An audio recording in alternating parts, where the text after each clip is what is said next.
Olá pessoas, tudo bom? Hoje nós vamos continuando a nossa saga Final Fantasy e vamos falar hoje de Final Fantasy 9. Esse que tem muita coisa para falar, mas eu vou tentar simplificar o máximo que der. Final Fantasy 9 foi lançado em 7 de julho de 2000, sim, já é um jogo dos anos 2000, produzido pelo Hironobu Sakaguchi, junto com o Shigeru Hashimoto. E esse daí que agora ele começou a produzir as coisas e tá lá no ápice da galera da Square quando esse jogo foi produzido. E dirigido por Hiroyuki Ito. Quem é Hiroyuki Ito, tá? Eu falei lá sobre Final Fantasy VI, que ele era o diretor de Final Fantasy VI e ele que criou o ATB, o Active Time Battle, tá? Que é aquela barrinha que corre para ação. Tanto é que nesse jogo é um dos sistemas da barrinha mais dinâmicos que tem. Ele é muito rápido, mas a gente guarda para falar quando a gente chegar sobre o sistema do jogo, tá? Neste jogo nós tínhamos quem? Nós tínhamos Zidane, o nosso protagonista.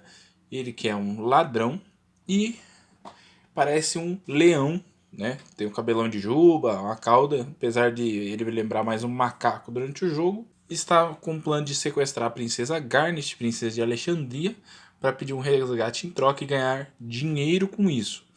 Junto nós encontramos Vivi, um garoto que está na cidade para ver a cidade, né? Conhecer a cidade de Alexandria.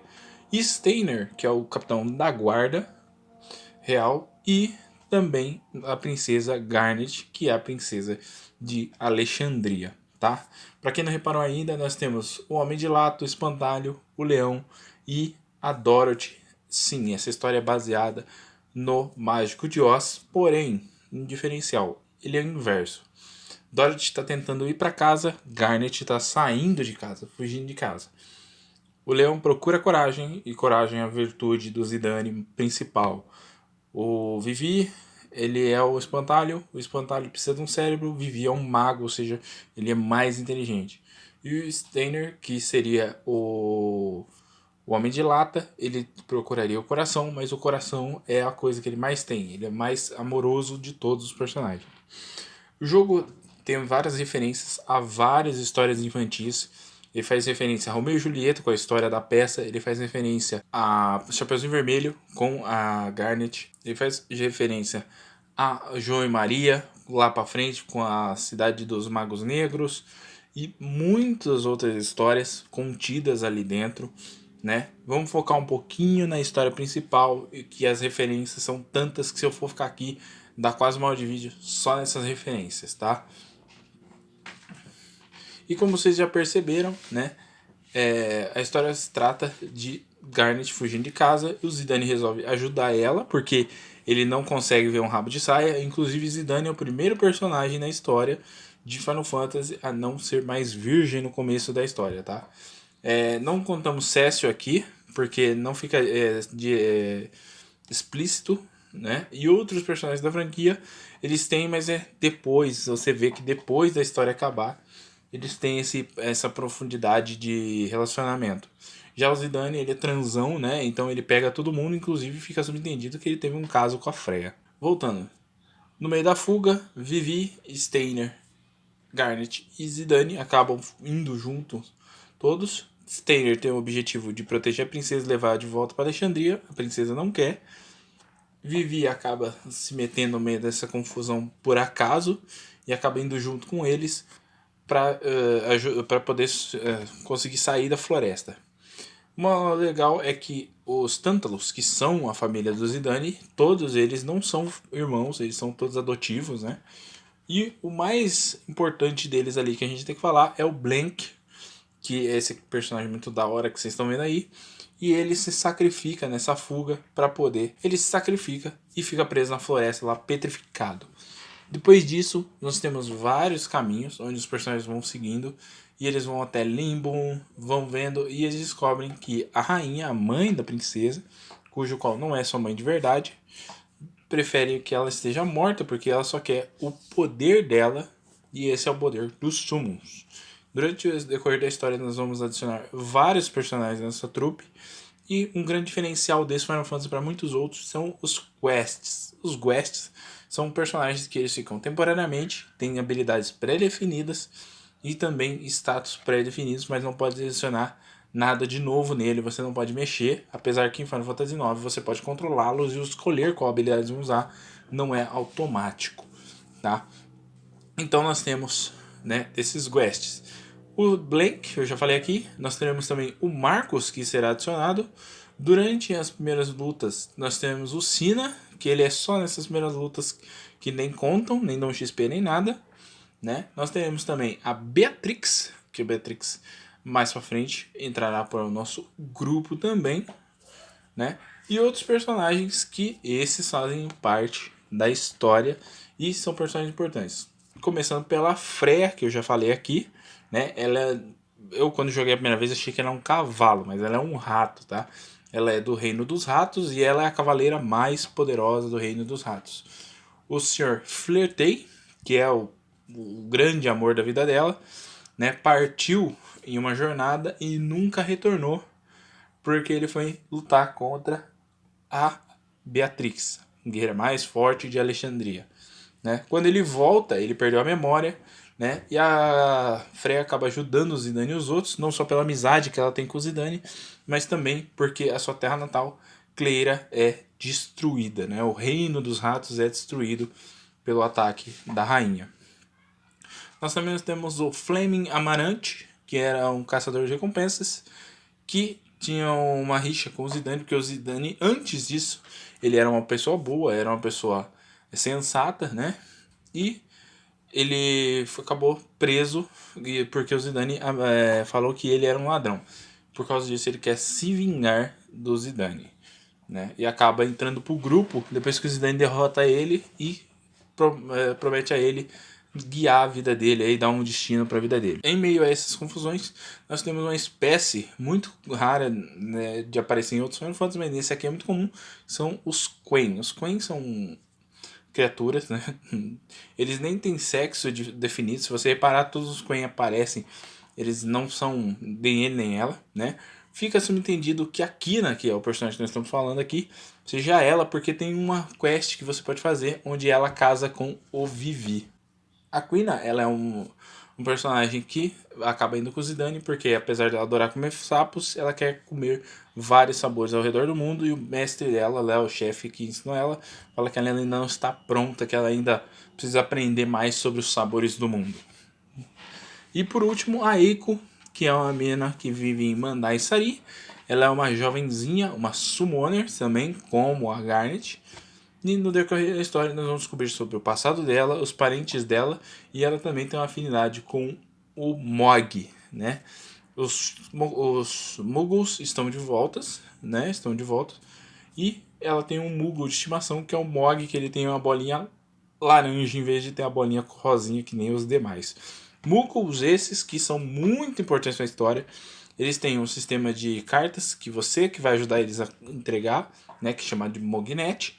Eles também vão ser o seu save, alguns lugares vão ser o shopping, e eles são muito úteis para você obter várias informações. Porque nessas cartas eles vão falar sobre alguns acontecimentos que acontecem durante a história, porém que você não vive com os personagens que você está jogando. Por exemplo, migração de personagens de um lugar para o outro, atitudes pós alguns acontecimentos e tudo mais, né? Por trás disso tudo, nós temos o Kuja, que trabalha para o Garland. Vocês lembram lá no Final Fantasy 1 que o Garland era o grande vilão, que ele era temporal e tudo mais. Ele é citado aqui, existem várias referências a Final Fantasy 1. Ele é muito saudosista com Final Fantasy 1 em geral, né? Nós enfrentamos os 4 monstros lá, aqueles 4 que eu citei na parte 2, ou 3, não lembro, mas eu citei já, que é o Tiamat, Lich, Mirilith e o Kraken. Esses 4 você vai enfrentar apenas o Lich, usando o Zidane e a Kina, e no final do jogo nós enfrentaremos uma versão 2.0 deles, que esse sim é um desafio. O jogo ele é bem extenso, com muitas quests, não tem tantas quests e o gráfico dele não parece ser tão bonito quanto o Final Fantasy VIII. Porém, um dos grandes diferenciais e é o charme deste jogo é a sua narrativa. Nós vamos ver as partes da história de acordo com qual personagem nós estamos jogando. Então a narrativa muda de acordo com o personagem principal, que é o personagem daquele grupo. Por exemplo, nós começamos a missão com o Zidane fazendo a quest lá e aprendendo que eles vão sequestrar a princesa e tudo mais. Então toda a narrativa vai ser do ângulo de visão dele. Quando nós mudamos para o Vivi, a música muda, a câmera muda, a forma que você joga, os diálogos mudam. Tudo isso vai se alterando de acordo com o personagem que você está controlando naquele momento. Então, vários momentos da história, você vai ver os personagens tendo uma interação diferente porque ela vai mudando de acordo com o que você evolui, né? O grande diferencial desse jogo, em questão de todos os outros, é no seu sistema. Por quê? O sistema de todos os outros Final Fantasy, você subia de nível e eles tinham algumas habilidades que você podia aprender fazendo determinadas coisas. Lembram? Ou a gente tinha os jobs. Neste jogo, nós temos os jobs, porém, os personagens são híbridos desses jobs. O Zidane é uma mistura de Thief, tá? De ladrão, com o ninja. Então ele vai ter vários movimentos que são um híbrido dos dois. Então ele é mais ou menos um treasure hunter, né? Um caçador de tesouros, que é um híbrido dos dois ali. Então ele tem habilidades de ninja e habilidades de thief. Velocidade dele é mais alta, ele tem vários esquemas de arma também, armas que são katana e tudo mais. E nós temos essa variação. O Vivi, né, ele é um mago, né, mago. Lembra que os magos no Final Fantasy, eles normalmente focam num tipo só, né? Qual seria o grande diferencial do Vivi? Que ele seria misto, tá? Além de mago, ele é Shimaishi também, né? Ele tem uma combinação com Shimaishi também. Tanto a Garnet quanto a Eiko, as duas são Summoner e White Mage, né? A Garnet focada em Summoner e a Eiko focada em White Mage. Lembrando que todos os personagens possuem habilidades diferentes que serão habilitadas, apesar de algumas serem iguais para todo mundo ou para quase todo mundo. O Amarante, ele é uma mistura de ninja com monk, né? O Steiner é uma mistura de cavaleiro com samurai. Nós temos também aqui naquela mistura de Blue Mage com uma mistura de Blue Mage com Geomancer. Nós temos a Freya, aquela mistura de Lancer com Dragoon. Para quem não lembra, Lancer e Dragoon em alguns jogos de Final Fantasy são diferentes, né? Ele não é igual, né? Ela tem aquelas magias de ataque, jump e tudo mais, só que ela tem as magias de Dragoon mesmo, habilidades mais sortidas ali, né? E como funcionam essas habilidades? O jogo nós temos 5 slots, né? Uma arma, um capacete, um bracelete, um peitoral e um acessório. Esse acessório é calçado, brinco, joia, gema, tudo isso, né? Perfume também tem, né? E cada um deles terá até 3 slots de habilidades. Esses slots de habilidades que você, ao deixar equipado o item, ele vai precisar ganhar um número X de pontos, igual lá no sistema de jobs, né? Só que para cada habilidade separado agora. E quando completar, o personagem habilita permanentemente aquela habilidade.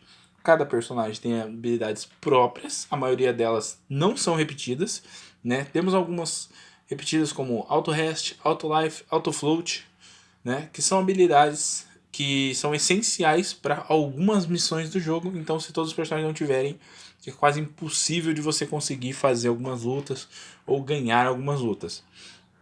Só que, por exemplo, o Zidane, ele tem habilidades de ataque para inimigos específicos, né? Killer Effect, que é para matar algum inimigo de alguma espécie específica. E também habilidades que permitem ele não ficar cego, não ficar confuso, que são importantes para personagens ofensivos.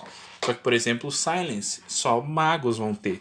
E essa grande variedade de habilidades e itens também se junta ao fato que você tem pequenos slots que você pode ir customizando e completando com um número de pontos. Por exemplo, você tem 18 pontos. Cada habilidade tem um número X de custo, então você tem número X de habilidades para poder pôr, dependendo do custo de cada uma. Se uma tem 5, a gente vai ficar com 13 e por aí vai.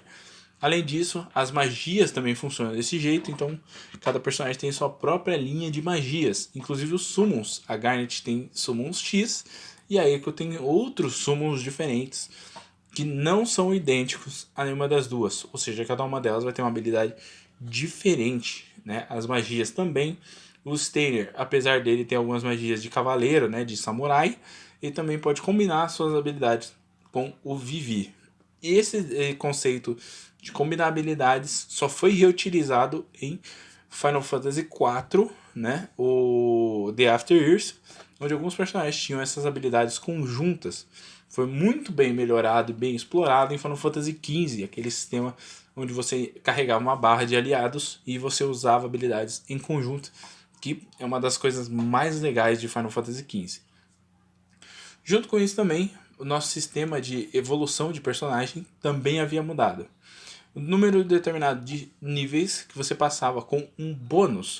O que seria um bônus? Alguns equipamentos aumentavam o seu status de acordo com as bases. O básico, né, ataque, defesa, inteligência, essas coisas, eles eram fixos. Porém, existiam 5 tipos de habilidades ali em cima, né? Força, spirit, mentalidade. Essas habilidades, quando aumentadas por um item, conforme você passa de nível, você vai ganhar bônus de acordo com quantos níveis você passou com aquilo lá. Dando isso uma vantagem, que se você evoluir pouco durante o jogo, ao chegar no final do jogo, equipando os itens certos, você pode ganhar muito mais status do que se você evoluir direto no começo e depois só evoluir um pouco no final.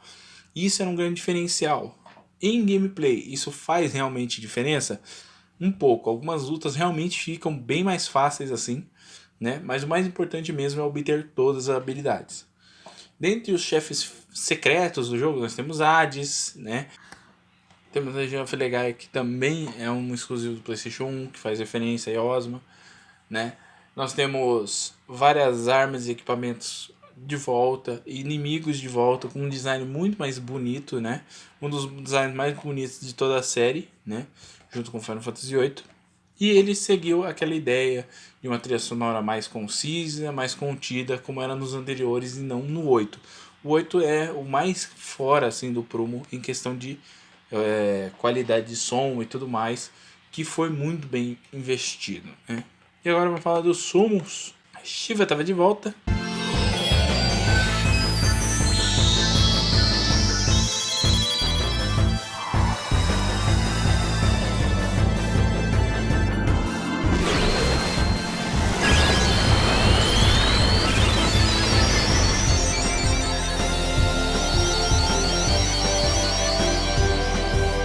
E Frit estava de volta.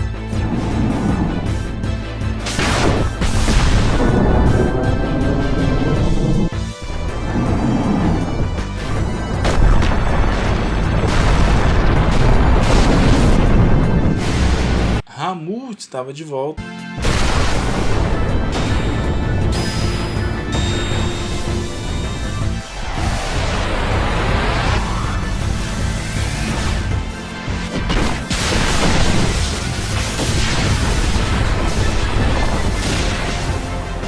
Tínhamos agora Atomos, este que tinha aparecido lá em Final Fantasy V, agora voltou a ser um GF e ele substituiu o Diablos, agora ele causa o efeito de gravidade, né? O Gravija, Gravitia, qualquer nome que você quiser pôr.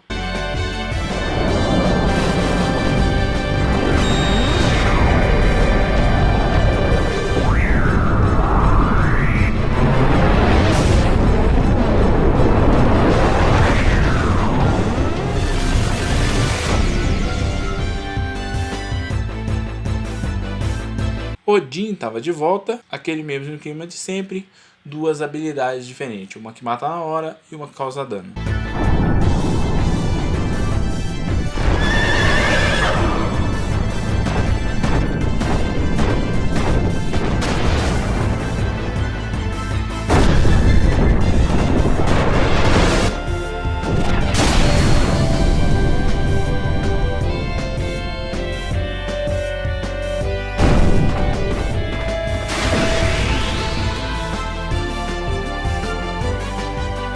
Leviatã estava de volta.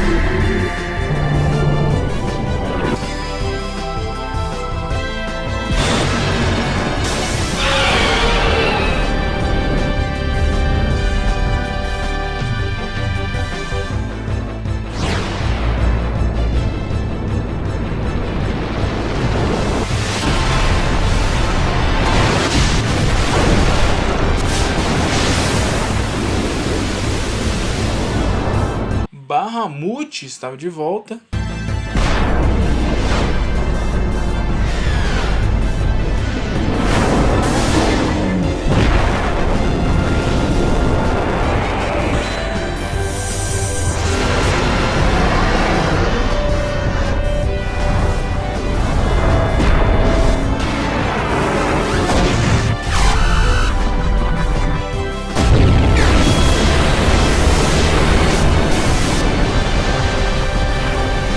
E um novo que é o Ark, esse que é uma criatura criada exclusivamente para esse jogo, faz referência à Arca de Noé.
Esses foram da Garnet. Vamos falar um pouco da Eiko. Ela tem o Fenrir, o lobo, mitologia nórdica, filho do Loki. É esse aí.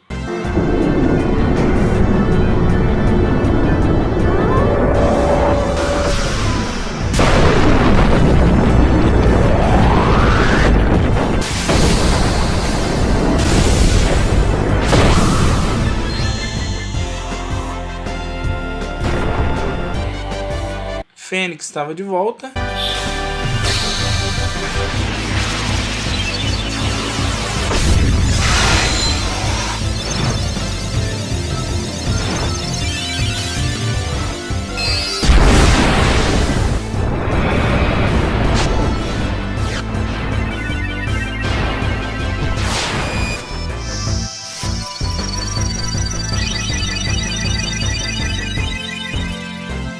Carbuncle estava de volta. O Carbuncle desse jogo ele tinha uma habilidade diferente dos demais. Dependendo do item que você estava equipado na Eiko, quando ela usava o item, ele dava uma habilidade a mais ao seu efeito de reflexo. Se ele tivesse com Diamond, você receberia Vanish. E se você tivesse com Esmeralda, Rest. E se você tivesse com Moonstone, Shell. E quando você usava magia, ele podia vir com a animação completa e dar Protect também para os seus personagens. Lembrando que cada um deles funciona só com um equipamento, então variava. E o grande destaque de sumo deste jogo, que é o Madden. Né? O que é o Madden? Né? Eu cheguei a falar lá atrás, vou repetir aqui. Né? Ele é uma criatura mística, uma mitologia meio que hindu ali, e neste jogo ele é totalmente único, né? Ele é criado para todo o lore de Final Fantasy IX e desenvolvido somente para isso, né? Fiquem aí com esse, um dos sumos mais legais que tem.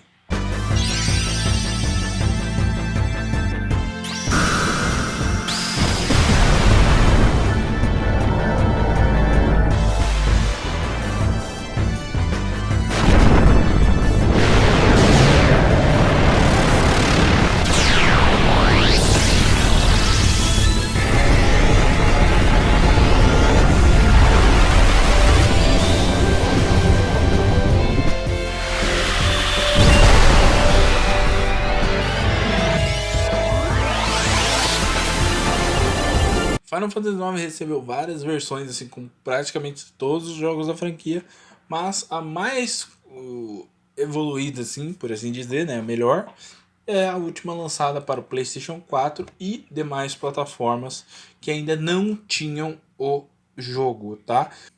Inclusive já foi até lançada para Nintendo Switch. A Square, em questão de relançamento, ela lança tudo que tem direito e mais um pouco, né? Uma curiosidade sobre Final Fantasy é que ele possui um dos troféus mais difíceis da história de ser realizado, que é o troféu de pular 1000 vezes na corda no começo do jogo. Este está entre os 100 troféus mais difíceis de serem conquistados da história dos videogames. É um feito raríssimo, junto com Dark Souls e outros jogos aí que beiram o impossível, como também um troféu aí que quem nunca viu, né? Existe um troféu onde para você ganhar você tem que jogar com um dos programadores do jogo no modo online. E o modo online hoje em dia já nem existe mais desse jogo, então ficou impossível. Além do sistema de cards, que também agora estava de volta, diferenciado, com um sistema randômico de partidas, onde você podia ganhar ou perder muito facilmente por azar mesmo. Ele também trouxe um novo sistema de chocobos. Esses que antigamente vinham basicamente apenas para você se locomover. Em Final Fantasy VII tinha o breeding de chocobo, que era extremamente chato de se fazer, né? E Tactics, eles se multiplicavam igual coelho, era terrível o sistema de monstros dele lá. Neste aqui nós temos o Boko. Nós vamos encontrar esse chocobo junto com um Moogle, que vai também nos ajudar como é que o sistema funciona. Nós vamos ter que escavar, tipo um caça ao tesouro, e ao longo da partida nós vamos juntando as chocobografias.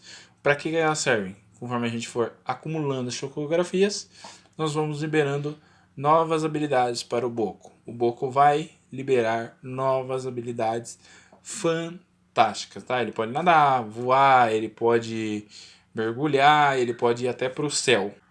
Através do sistema do Chocobo, nós temos acesso a vários itens, inclusive itens que você só pode pegar desta forma, como a última Weapon do Zidane. Outra curiosidade é que o jogo, cada Final Fantasy tem o seu próprio foco. Se o anterior é as cartas, que era o principal foco do sistema, este aqui é o roubo. Zidane, assim como alguns outros personagens que estarão no seu grupo durante a história, sempre pelo menos terá um personagem com habilidade de roubo. O roubo funciona da seguinte maneira: o Zidane, de acordo com o nível que ele está, ele pode roubar mais facilmente os itens. Lembre lá que quanto menos nível você tiver, melhor a sua evolução mais para frente. E aí entra o balanço deste jogo. Subir de nível para roubar os itens porque você vai ganhar habilidades novas mais perto, ou não evoluir e correr o risco de perder algum item importante da história. Eis a questão. E aí é uma dos pontos onde muito se discute sobre isso.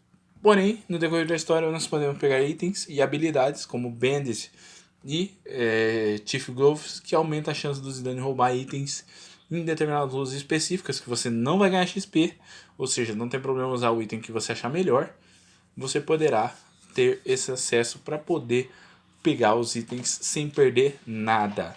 E é isso, pessoal. Nossa senhora, quase meia hora de falatório aqui.